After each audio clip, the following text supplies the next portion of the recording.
एक ऐसी कौम जिनके लिए भूख सिर्फ एक लफ्ज था, जिनके शहर में तंगी का कोई तसव्वुर ही नहीं था, जहां सोना मिट्टी की तरह था और पानी रहमत की तरह बहता था। फिर सोचिए, सिर्फ एक छोटा सा चूहा और मारीब का अजीम बंद अपनी लिखी हुई तकदीर से जा मिला। ना फौज का हमला, ना जल्जला, ना आसमानी बिजली, बस अल्लाह का एक हुक्म और एक रात, और दुनिया की सबसे अमीर सल्तनत जमीन के नीचे दफन। ये वो वाकया है जिसका जिक्र अल्लाह ने खुद कुरान में किया। ये है कौम सबा, जन्नत से जहन्नम तक का सफर।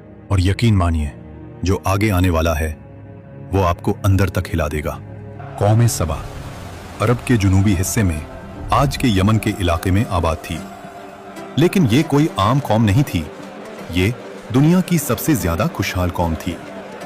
इनकी जमीन जरखेज थी, हवा नरम थी और बारिश बिल्कुल मीजान के साथ होती थी। मगर इनकी असल ताकत, इनका सबसे बड़ा राज, मरीब का अजीम बंद। ये डैम इतना अजीम था कि इसके जरिए दोनों जानिब फैले हुए बागों को पानी मिलता था। फल इतने ज्यादा कि मुसाफिर जब वहां से गुजरता तो भूख का एहसास ही नहीं होता। कुरान इस मंजर को खुद बयान करता है। सबा के लिए उनके रहने की जगह पर एक निशानी थी, दाएं और बाएं दो बाग। और फिर अल्लाह फरमाता है, अपने रब का रिज़्क खाओ और उसका शुक्र अदा करो। यह सिर्फ दौलत नहीं थी, यह अल्लाह की रहमत का निजाम था। इस महीने मछलियों का शिकार बहुत अच्छा हुआ है। हमारी तिजारत हर महीने बेहतर हो रही है। शहर साफ, निजाम मुनज़्ज़म, लोग अमन में। कुरान ने इस शहर को कहा पाक शहर और बख्शने वाला रब। ये थी जमीन पर जन्नत। इसी कौम की सबसे मशहूर हुक्मरान रानी बिल्कीस। तफसीर इब्ने कसीर के मुताबिक बिल्कीस एक समझदार, बाहिकमत और ताकतवर रानी थी। उसका तख्त अजीम था, उसका निजाम मजबूत और उसकी सल्तनत दूर दूर तक मशहूर।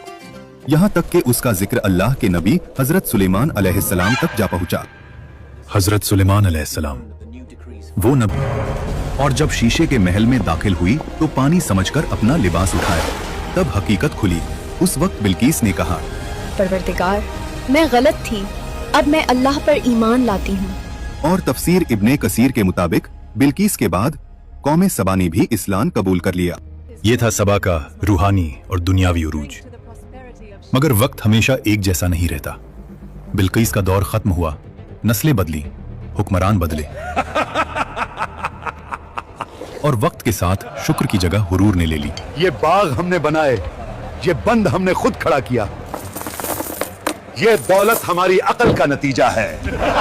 अल्लाह का जिक्र कम होता गया और अपनी ताकत का नशा बढ़ता गया।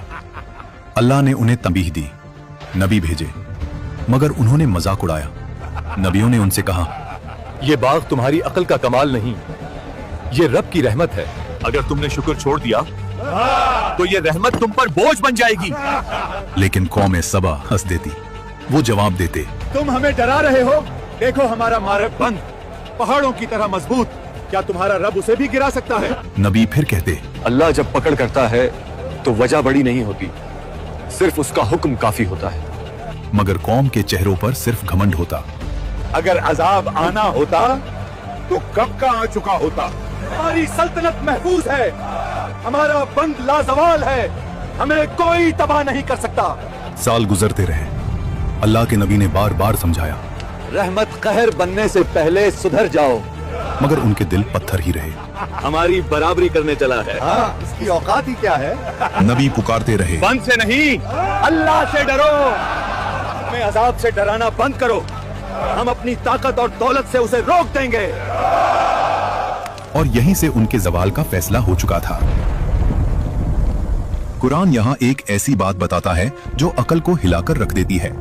अल्लाह फरमाता है, तो जब उन्होंने पीठ फेरी, हमने उन पर बंद तोड़ देने वाला सैलाब भेज दिया। रिवायतों के मुताबिक मरीब डैम की बुनियाद में चूहों ने सुराख करना शुरू किया। लोग देखते रहे, मगर घमंड में अंधे थे। ये बंद हमारी ताकत की निशानी है, ये चूहे इसका कुछ नहीं बिगाड़ सकते।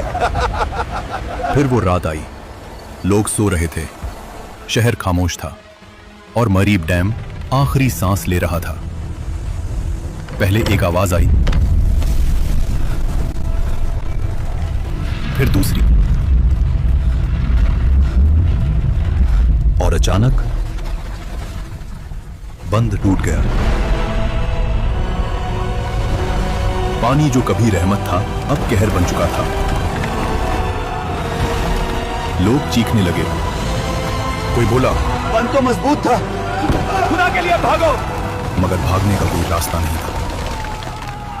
कुरान के अल्फाज हैं, फिर हमने उन पर बंद तोड़ देने वाला सैलाब भेज दिया। नबी की आवाज गूंजती रही, ये वही है जिससे तुम इनकार करते रहे।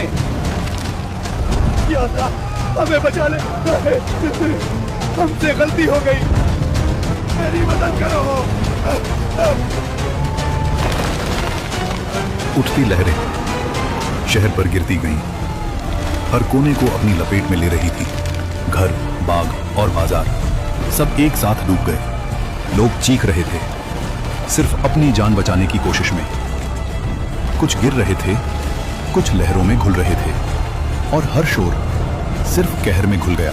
आखिर में एक ऊंची लहर इन सबको हमेशा हमेशा के लिए खामोश कर गई।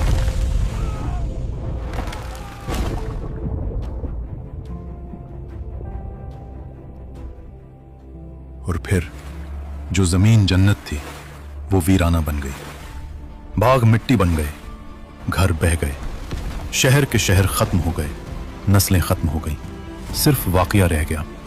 अल्लाह फरमाता है, उनके बागों के बदले कांटेदार झाड़ियां लगा दी गईं। ये सजा क्यों थी? कुरान खुद जवाब देता है, ये सजा इसलिए थी कि उन्होंने न शुक्री की। कौम सबा दौलत से तबाह नहीं हुई, गुरूर से तबाह हुई। उनका जुर्म ये नहीं था कि वो अमीर थे, उनका जुर्म ये था कि वो शुक्र भूल गए। और इन मामूली लोगों को देखकर हंसी आती है। और ये वाकया सिर्फ उनके लिए नहीं, ये हम सब के लिए है। अगर अल्लाह की दी हुई नेमत अल्लाह से दूर कर दे तो वो रहमत नहीं रहती, अजाब बन जाती है। सोचिए, अगर एक छोटा सा चूहा अल्लाह के हुक्म से सल्तनत गिरा सकता है तो हम किस गिनती में आते हैं? कमेंट्स में लिखो, दौलत या गुरूर, किस चीज ने कौमों को तबाह किया? वीडियो को लाइक करो और चैनल को सब्सक्राइब करो।